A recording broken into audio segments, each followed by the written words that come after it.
Em nome do Pai, e do Filho, e do Espírito Santo. Amém. Louvado seja nosso Senhor Jesus Cristo. Podem sentar. Salta.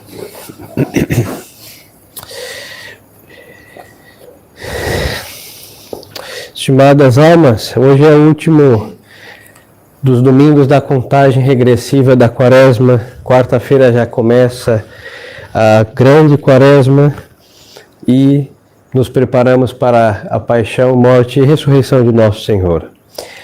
Nesse domingo, a Igreja na Epístola nos propõe a epístola muito conhecida nesse país por Renato Russo, com a sua música sobre a caridade, fez o desserviço de vulgarizar esta página do apóstolo que descreve com maestria o que é a caridade de verdade, segundo Deus. Mas como já falamos na epístola em outras ocasiões, vamos nos deter aqui sobre a passagem do Evangelho de hoje.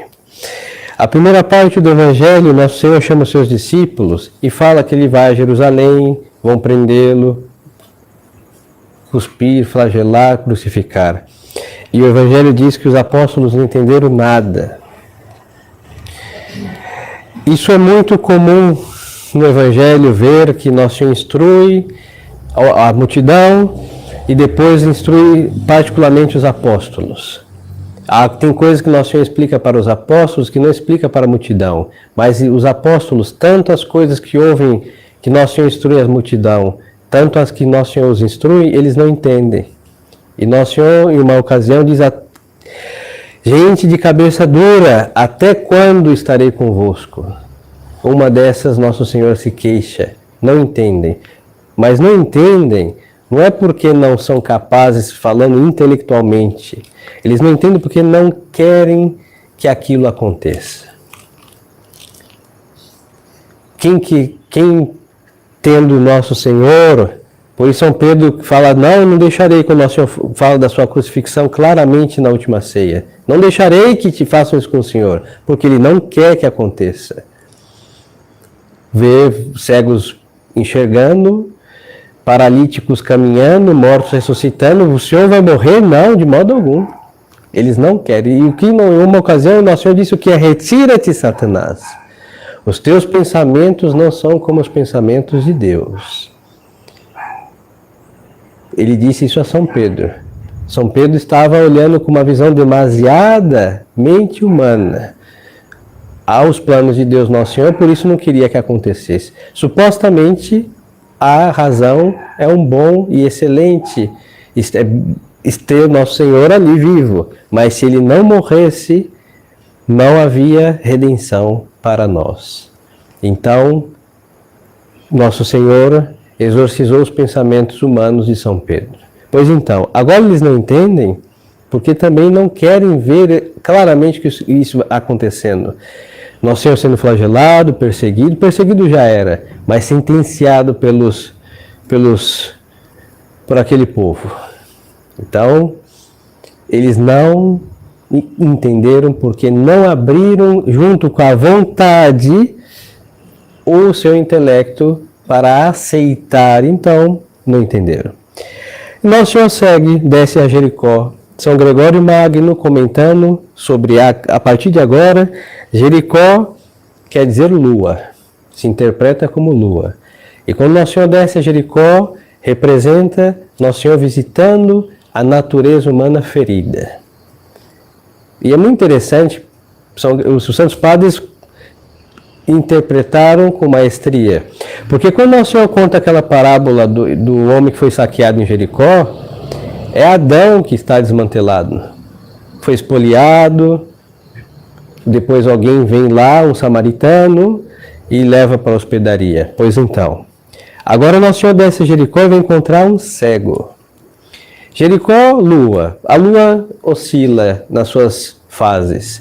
Representa o homem inconstante, que está desmantelado desde o pecado original.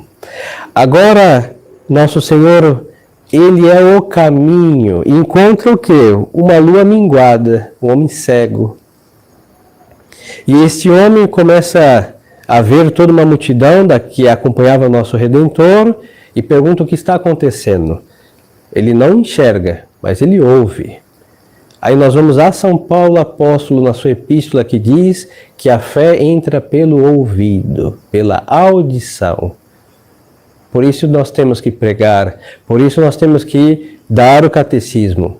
E não é a tiazinha piedosa da paróquia, é o sacerdote que deve instruir.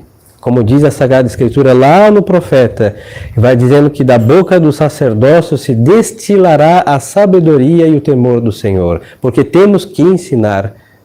Então as limitações físicas para um adulto, a mais lamentável é a surdez, mesmo que todos temam mais a cegueira.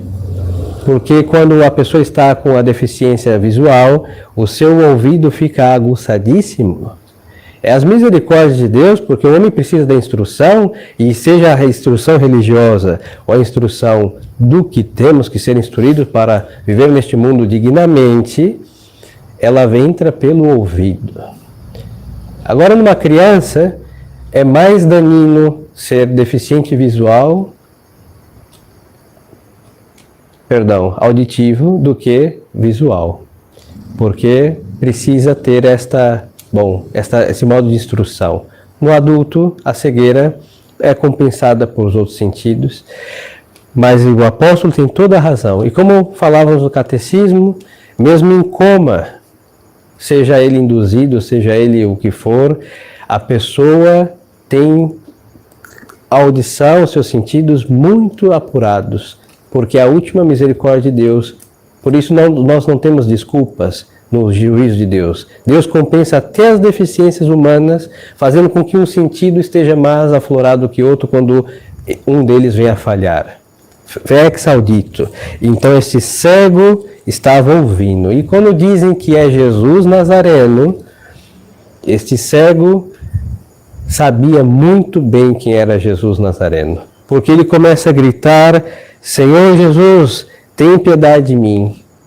Se fosse São Pedro, quem era São Pedro para o cego? Nem ideia. Se fosse Anás e Caifás, talvez, sim, aqueles que governam o templo de Jerusalém. Nada mais que isso. Mas o nome de Jesus Nosso Senhor era conhecido, a sua fama de taumaturgo, conhecida por toda a Terra Santa. Mas este homem não só fica com a informação vinda dos que lhe depositaram uma moeda, ele acredita que este homem, que é Deus, pode lhe curar. Então ele pede socorro. Aí segue o relato do Santo Evangelho. A multidão tenta calar. A multidão que, como estamos em Jericó, Jericó representa a lua e a natureza humana desmantelada. Então a multidão são daqueles que estão desmantelados.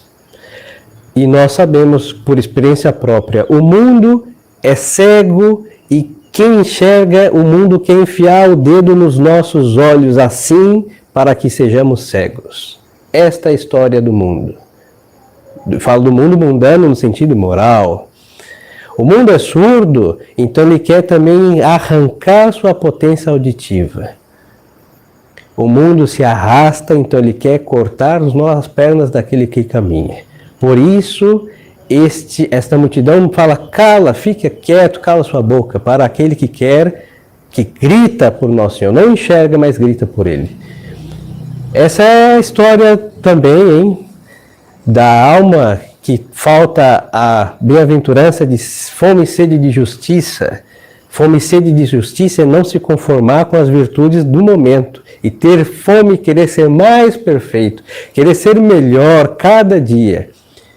Então aqueles que dizem: eu não estou no pecado mortal, está muito bem. Bom, é a multidão que cala, porque não só ele quer frear a graça de Deus na sua alma, mas ele quer frear a graça de Deus na alma de todo mundo e deixar todo mundo no meio do caminho. É a falta de sede e fome de justiça, de crescer cada vez na santidade. Pois então, Nosso Senhor ouve este sujeito, porque o clamor deste cego é diferente daquela multidão curiosa, interesseira, que está por detrás de Nosso Senhor. Porque este homem não, aquela gente que vê Nosso Senhor, mas não enxerga como tal, como Deus, como tal maturgo, é um bando de curioso, em sua maioria, mas aquele pobre cego que está ali no caminho da perdição, como todos os filhos de Adão, clama e pede o que? Misericórdia, tem piedade. São sentimentos nobres que ele clama. Ele não pede assim, tenha dó. Dó é mazela, hein? Quem tem dó de alguém, por exemplo, as pobres mães que têm seus filhos presos, tem dó desses seus delinquentes que pariu e é capaz de levar drogas e celulares e um monte de estupidez. É um sentimento vil. Agora, misericórdia, jamais, se elas tivessem isso por eles, faria uma coisa dessa. Então, aqui ele clama o quê? A nobreza, sentimentos nobres do coração de Jesus. Porque Nosso Senhor não tem dó, tem piedade, misericórdia, compaixão, e a alma católica também. E ele vai clamar a piedade. E é justamente o que Nosso Senhor vai ter dele. E aí o nosso Redentor vai perguntar o que queres, interrogando. E ele falou, Senhor, que eu veja. E Nosso Senhor o cura, e aqui tem um detalhe, este homem depois que enxerga, ele vai seguir Nosso Senhor. Aí São Gregório vai dizer o quê? Que o Redentor desceu em Jericó, que representa os errantes filhos de Eva, que estão nas trevas do pecado, todos nós somos cegos, e aí Nosso Senhor vem iluminar e mostrar que Ele é o caminho. Como Ele mesmo disse, eu sou o caminho. Aí este homem vai enxergar com a alma que Nosso Senhor é o caminho e o vai seguir. A multidão não seguia Cristo, acompanhava curiosamente, mas este vai seguir Nosso Senhor aonde Ele estiver. Então, queridas almas, essa é a nossa quaresma. O mundo vai enfiar o dedo nos nossos olhos. Jejum, para quê? Vaticano II deixou 2, aí os tradicionalistas, quanto mais gordinho, menos penitente. Esse é o critério, seja do sacerdote, seja dos fiéis. Para quê, hein? A gente desliga o ventilador, aqui é quase um suicídio, não? Lá embaixo é fácil desligar o ventilador, hein? Lá no sul, sudeste, perfeito. Eu não vou colocar açúcar no meu suco. Eles querem enfiar o dedo nos olhos de quem quer fazer mais. Porque frear os pecados, ninguém fala para a gente parar de pecar. Mas quando a gente quer fazer algo mais e melhor, para a glória de Deus, expiar os nossos inúmeros pecados, alguém vem com os dois e pá, enfia. E o nome de quê? Do direito canônico, de indulto, mas para enfiar o dedo nos nossos olhos de penitenciais, todo mundano faz o desserviço. Vem a quaresma, vamos lutar contra as nossas paixões desordenadas, más inclinações, e aí vão perguntar por que você está calado, gritava tanto todo dia reclamando do nascer do sol, do pôr do sol, do céu estrelado, do céu nublado, aí a gente vai ficar quieto? Aí todo mundo vai dizer, o que você está doente? Está depressiva? Que bicho te picou? Enfiar o dedo nos nossos olhos para atiçar e desacreditar os nossos propósitos. Pode ser que gritem todos os dias do ano, mas os 40 nos contemos. E aí a multidão vai vir e vai desestimular, falar, grite. Mandou calar o cego, mas os que gritam vai dizer, que estão em silêncio, que grite. Deixa isso bobagem, Deus quer o seu coração. Aí quando Deus abrir o coração, só mazelas, hein? Porque a penitência é a que faz o serviço cirúrgico de arrancar dos nossos corações todas as podridões que ali se encontram. Mas um homem moderno, como a multidão, quer calar a voz da generosidade, da penitência, da oração. Para que rezar tanto? Via sacra, a gente faz na sexta-feira lá, antes de beijar a cruz. Perfeito, agora todo dia você não é uma freira, você não é um frei, você não é um padre, você não é um monge, uma monja. Eles que têm que rezar muito e nós não. Não é verdade. Quaresma, a gente tende a rezar mais, fazer leituras, 15 minutos a mais do que se lê, meia hora, menos redes sociais, aí todo mundo vai lhe ligar, enviar por todas essas redes mensagens, você sumiu! O que está acontecendo? E às vezes são gente de oração, hein? Que como aquela multidão quer que aquele homem se cale. Sabe por quê? Porque se ele se calar, ele não vai enxergar. E assim fazem o mesmo modo. Se nós nos calamos, já que somos cegos, nós não veremos a Deus.